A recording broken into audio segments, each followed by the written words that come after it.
Hi welcome to டேட்டோஜி channel. நம்ம இன்றைக்கி இந்த வீடியோக்குள்ளே போகிறதுக்கு முன்னாடி நம்ம சேனலை சப்ஸ்கிரைப் பண்ணுங்கள், லைக் பண்ணுங்கள், ஷேர் பண்ணுங்கள், கமெண்ட் பண்ணுங்கள், மறக்காமல் பெல் பட்டனை கிளிக் பண்ணுங்கள். இன்றைக்கி நம்ம இந்த வீடியோவில் என்ன பார்க்க போகிறோம் அப்படின்னாக்கா, படிப்பு மட்டும்தான் ஒரு தலைமுறையே மாற்றும் சக்தி அப்படின்றது தான் பார்க்க போகிறோம்.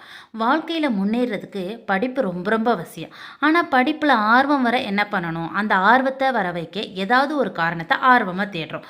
ஸோ ஆனால் முன்னேற படிப்பு தான் அவசியம் என்ற ஒரு காரணம் ஏற்கனவே நம்மளுக்கு தெரிஞ்சது தான். இதை விட ஆர்வத்தை வர வைக்க வேறு என்ன காரணம் இருக்க முடியும்?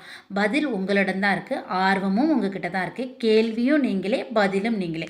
ஆக நீங்கள் ஆர்வத்தை வெளியிலேருந்து எதிர்பார்ப்பது மனப்பிராந்தி. உங்களால் முடியும். பாடத்தை மனப்பாடம் செய்யாமல் புரிந்து படியுங்க.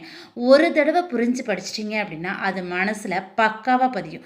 இன்னொரு விஷயம் புரிஞ்சுக்கோங்க, வேலை தேடி நம்ம போகிறோம், இன்டர்வியூவில் பதில் கூறுறதுக்கு முன்னாடி இந்த படிப்பு தான் அடிப்படை. நல்ல வேலை கிடைச்ச பிறகு இந்த படிப்பு தான் வேலை செய்யும் பொழுது அடிப்படை பேஸ்மெண்ட்டாக நிற்குது.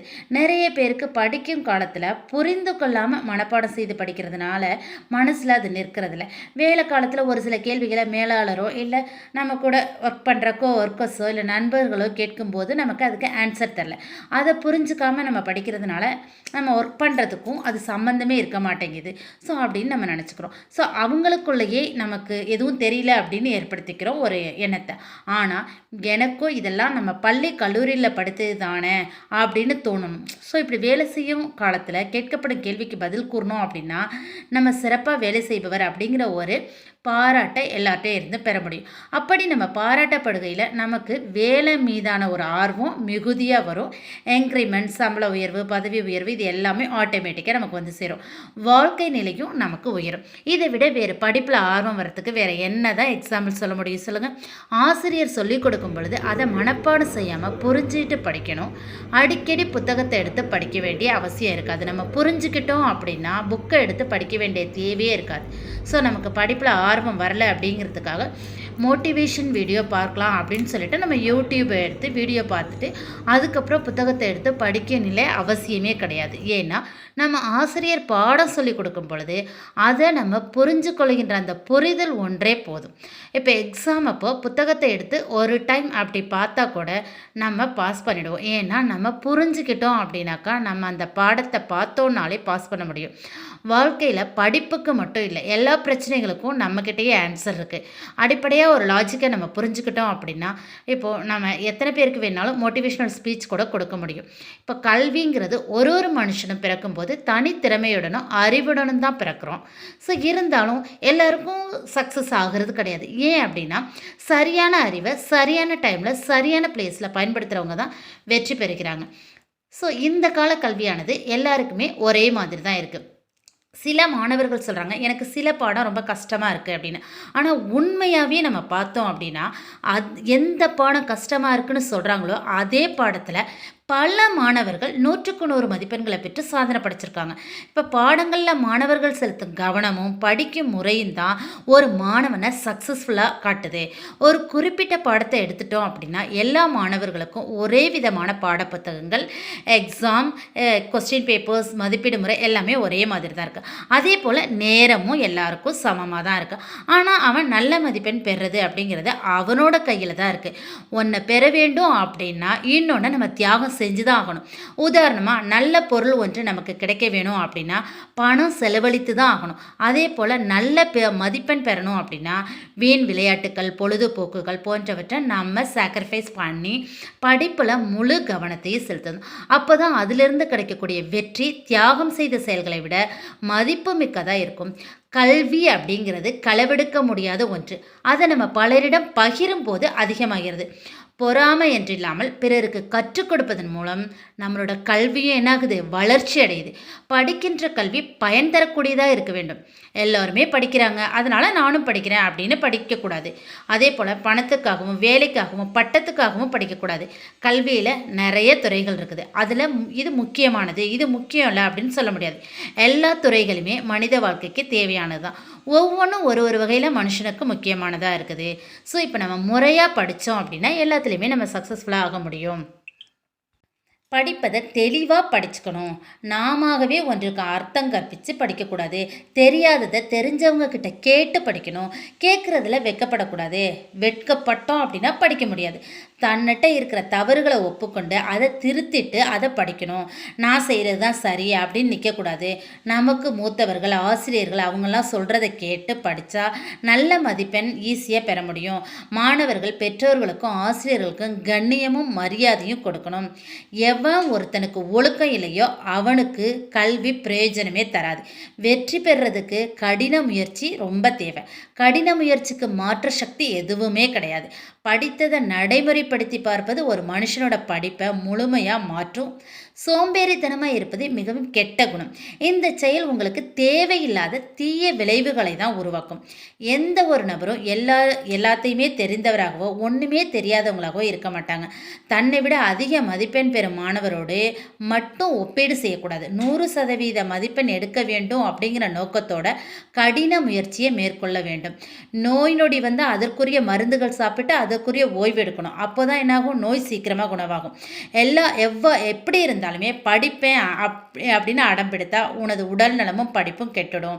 ஸோ நம்மளோட உடலையும் பார்த்துக்கிட்டு அந்த நோயையும் சரி பண்ணிவிட்டு நம்ம படிக்க ஆரம்பிக்கணும். அப்புறம் படிக்கிறதுக்கு டைம் மேனேஜ்மெண்ட் ரொம்ப முக்கியம். இப்போ மாணவர்கள் படிக்கும் ஒவ்வொரு பாடத்திட்டத்துலேயும் ஒரு குறிப்பிட்ட கால அளவுக்குள்ளே முடிக்கும் மாதிரி தான் உருவாக்கப்பட்டிருக்கு. அந்த குறிப்பிட்ட காலத்தில் நேரத்தை முறையாக முழுமையாக பயன்படுத்தினா மட்டும்தான் வெற்றி பெற முடியும்.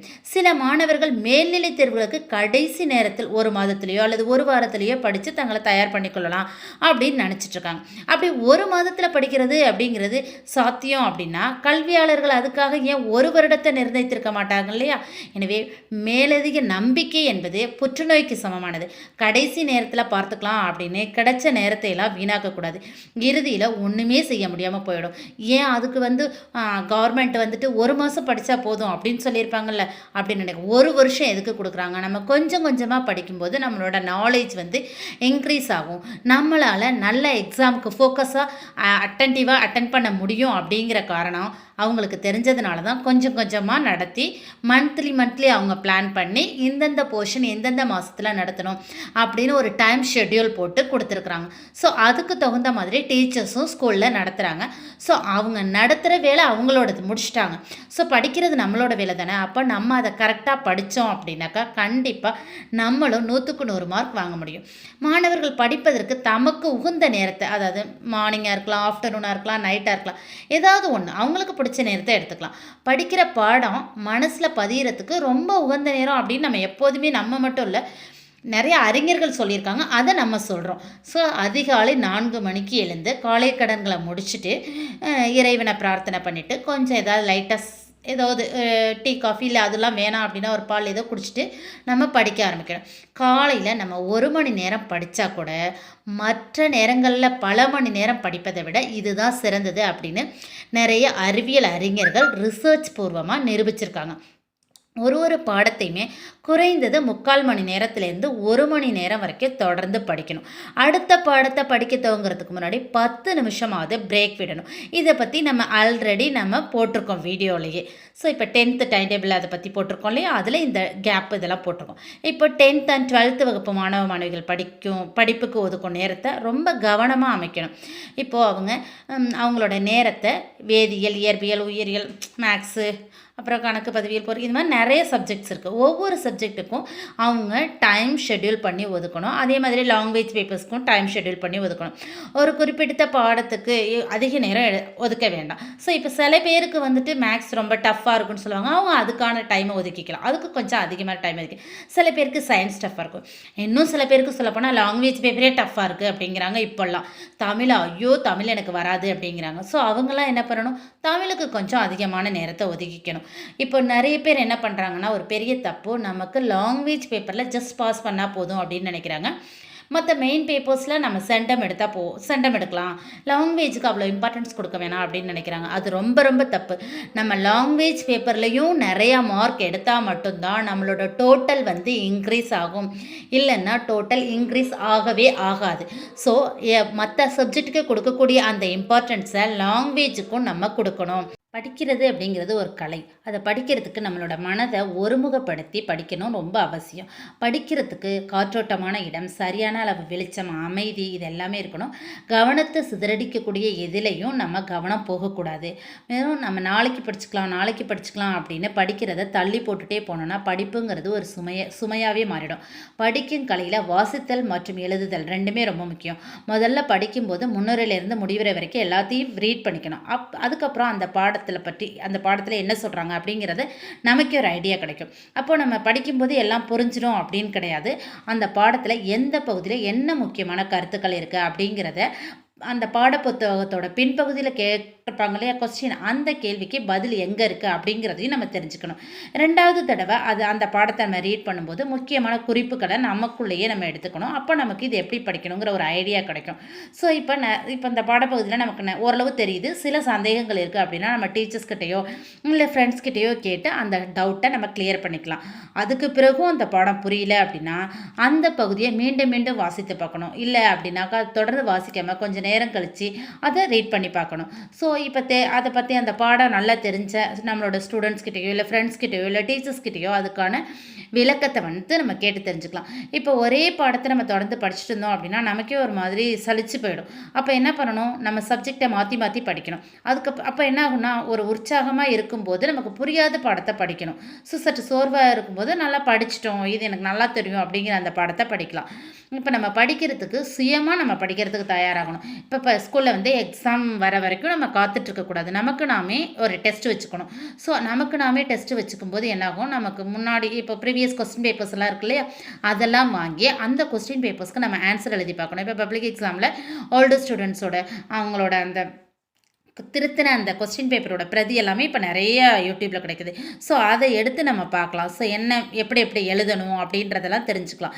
இப்போ கொஸ்டின் பேப்பரை திருத்த போகிறதுக்கு முன்னாடி டீச்சர்ஸ் கிட்ட அந்த பாடத்துக்குரிய விடையோட குறிப்புகள் எல்லாமே கொடுத்துருப்பாங்க. ஸோ அது அடிப்படையில் தான் அவங்க பேப்பர்ஸை திருத்துவாங்க. அதையும் நமக்கு டீச்சர்ஸ் சொல்லுவாங்க, இப்படி எப்படி எழுதுனா எப்படி எப்படி மார்க் போடுவாங்க அப்படின்னு. அதை நம்ம நல்லா கிரகிக்கணும்.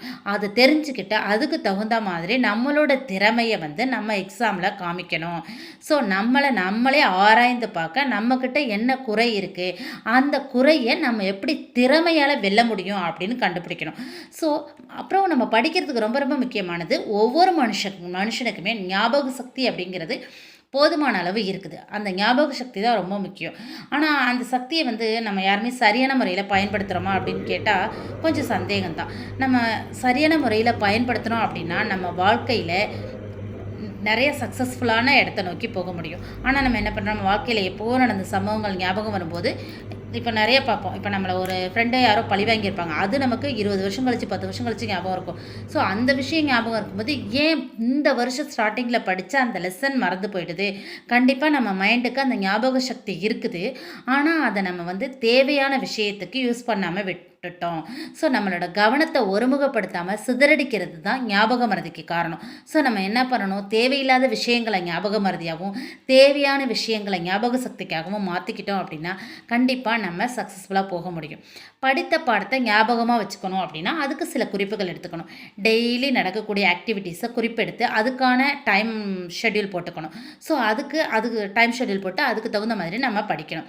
இப்போ நம்மளோட கவனத்தையும் மனசையும் கான்சன்ட்ரேஷனோட வச்சுட்டு படிக்கணும். படித்ததை திரும்ப திரும்ப ரீட் பண்ணி பார்க்கணும், திரும்ப திரும்ப அதை நினைவுபடுத்தி பார்க்கணும், திரும்ப திரும்ப எழுதி பார்க்கணும்.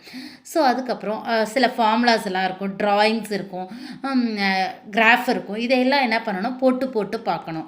இப்போ ஒரு பாடத்தோட மொத்த சாராம்சத்தையும் நம்ம என்ன பண்ணணும், மைண்ட் மேப் மாதிரி வரைஞ்சி நம்ம அதுக்கு தகுந்த மாதிரி ரெடி பண்ணணும். நல்லா படித்தவங்கக்கிட்ட அந்த பாடத்தை பற்றி டிஸ்கஸ் பண்ணலாம். தெரியாதவங்களுக்கு படித்ததை நம்ம சொல்லிக் கொடுக்கலாம். படிக்கும்போது தேவையில்லாத பார்க்குறது பேசுகிறது இதெல்லாம் அவாய்ட் பண்ணிடணும். இப்போது நம்ம தேர்வு நெருங்கிடுச்சு இல்லையா, இப்போ தேர்வுக்கு நம்ம எல்லாருமே ப்ரிப்பேர் பண்ணுறோம். ஸோ தேர்வு எழுத போகிறதுக்கு முன்னாடி தேவையில்லாத பயம் இருக்கவே கூடாது. தைரியத்தோடு போகணும். அந்த தைரியம் தான் ரொம்ப ரொம்ப முக்கியம். தைரியத்தோடு செல்லும்போது நம்மளுடைய தேர்வை மிக எளிமையாக அந்த தைரியம் மாற்றும்.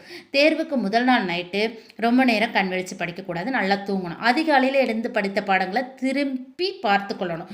ஸோ இப்போ ஃபார்முலாஸ் எல்லாம் இருக்கு இல்லையா, அதெல்லாம் எப்போதுமே மனசில் நிலைநிறுத்த என்ன பண்ணணும், ஒரு அட்டையில் எழுதி நம்மளோட ரூமில் அப்படியே மாட்டி வச்சுக்கலாம். சில ஃபார்முலாஸ் ஒரே மாதிரி, ஆனால் சின்ன சின்ன மாற்றங்கள் இருக்கும். அதையெல்லாம் நம்ம அட்டையில் எழுதி தொங்க விட்டுட்டோம் அப்படின்னாக்கா, நம்ம எப்போ அங்கே போகிறோம் வரோமோ அப்போ அதை பார்த்தோம் அப்படின்னாக்கா நமக்கு அது நல்லா மைண்டில் பதிஞ்சிரும். அப்புறம் ப்ரீவியஸ் கொஸ்டின் பேப்பர்ஸ் எல்லாத்தையும் நல்லா படித்து அதுக்கான ஆன்சர்ஸையும் நம்ம எல்லாமே ப்ரிப்பேர் பண்ணி வச்சுக்கணும். நம்மளோட கைடை மட்டும் நம்பி படிக்கக்கூடாது. நிறைய கேள்விகள் வந்து கைட்லேருந்து மட்டும் வராது. நம்ம அதிக மதிப்பெண் பெறணும் அப்படின்னா நம்ம இருக்கக்கூடிய அந்த புக்கை வந்து லைன் பை லைனாக பக்கம் பை பக்கமாக ஒவ்வொரு வார்த்தையாக நம்ம புரிஞ்சு படிக்கணும். ஃபுல்லாக படித்து மனப்பாடம் செய்யாமல் ஃபுல்லாக படிக்கணும். எல்லாத்தையுமே மனப்பாடம் செய்யக்கூடாது, புரிஞ்சுக்கிட்டு படிக்கணும். ஸோ அப்படி படித்தோம் அப்படின்னா கண்டிப்பாக நம்ம வந்து என்ன ஆகும், எக்ஸாமில் நல்ல மார்க்ஸ் வாங்க முடியும். இப்போ ஃபார்முலாஸ் அதெல்லாம் மனப்பாடம் பண்ணலாம், சில போயம்ஸ் அதெல்லாம் மனப்பாடம் பண்ணலாம். பட் எல்லா விஷயத்தையும் மனப்பாடம் பண்ணக்கூடாது. இப்போ தேர்வு டைம் டேபிள் கிடைச்ச உடனே நம்ம படிக்கிறதுக்கு இப்போ ஸ்டடி பிளான் போட்டுறணும். அப்போ கடைசி தேர்வை முதல்ல படிக்கிற மாதிரி அமைச்சு நம்ம ஆல்ரெடி நம்ம சேனலில் ஸ்டடி பிளான் போட்டிருக்கோம் இல்லையா, அதே மாதிரி போட்டுட்டு அப்போ தான் லாஸ்ட் எக்ஸாமை ஃபஸ்ட்டு போட்டால் தான் ஃபஸ்ட்டு எக்ஸாமுக்குரிய படத்தை தேர்வுக்கு முன்னாடி நாள் படிக்கிற மாதிரி வரும். முக்கிய குறிப்பெல்லாம் ஒரு குறிப்பேட்டில் எழுதி வச்சுட்டு திருப்பி பார்த்துக்கணும். அப்போ டைம் வந்து நமக்கு சேவ் ஆகும்.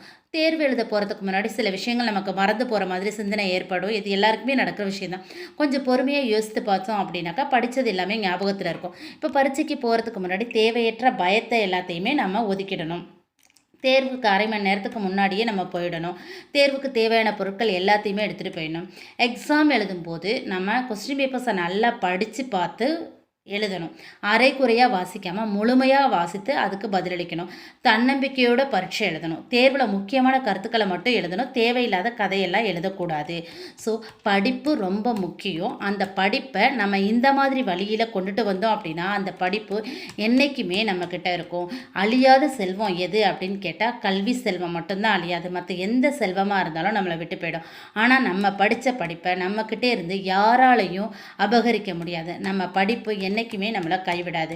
ஸோ ஒரு மனுஷனுக்கு மிக உயர்ந்த சக்தி எது அப்படின்னு கேட்டால் படிப்பு மட்டும்தான். படிப்பை விட வேறு எந்த சக்தியுமே உலகத்தில் பெருசு இல்லை. படிப்பு மட்டும் இருந்தது அப்படின்னா கண்டிப்பாக நம்ம ஜகத்தையே ஆள முடியும். கல்வி என்பது பெரும் கடல். அதை கற்றுக் கொடுப்பது தொழிலல்ல, தவம். நம்பிக்கையை கைவிட்டாலும் நீ கற்ற கல்வி என்றுமே உன்னை கைவிடாது. நம்ம அப்துல் கலாம் ஐயா சொன்ன மாதிரி இந்த உலகத்தில் பிறந்த அனைவருக்கும் வரலாற்று பக்கங்களில் ஒரு பக்கம் தனியாக ஒதுக்கப்பட்டுள்ளது. ஆனால் அந்த பக்கத்தை இந்த உலகையே படிக்க வைக்கக்கூடிய ஒரு பெரிய சக்தி உங்களோட கைகளில் தான் இருக்குது அப்படின்னு சொல்லியிருப்பாரு. அதே மாதிரி இந்த படிப்பு அப்படிங்கிற அந்த சக்தியை உங்கள் கைகளில் ஏற்றுனீங்க அப்படின்னாக்கா கண்டிப்பாக இந்த உலகையே உங்களை திரும்பி பார்க்க வைக்க முடியும். சில சாதனையாளர்கள் நிறையா சாதித்தது வந்து இந்த கல்வியால் மட்டும்தான். இப்போ நம்ம மயில்சாமி அண்ணாதுரை அவர்கள் சொல்லியிருப்பாங்க, கல்வி என்னை கரை மட்டும் சேர்க்கவில்லை, நிலவு வரை சென்று சேர்த்திருக்கிறது. அரசு பள்ளியில் தமிழ் வழியில் படித்துத்தான் முன்னேறி இருக்கிறேன். தமிழ் எனக்கு தடையாக இருந்ததில்லை, படியாகவே இருக்கிறது. தமிழால் முடியும், தமிழரால் முடியும் அப்படின்னு நிரூபித்து காமிச்சிருக்கிறாரு.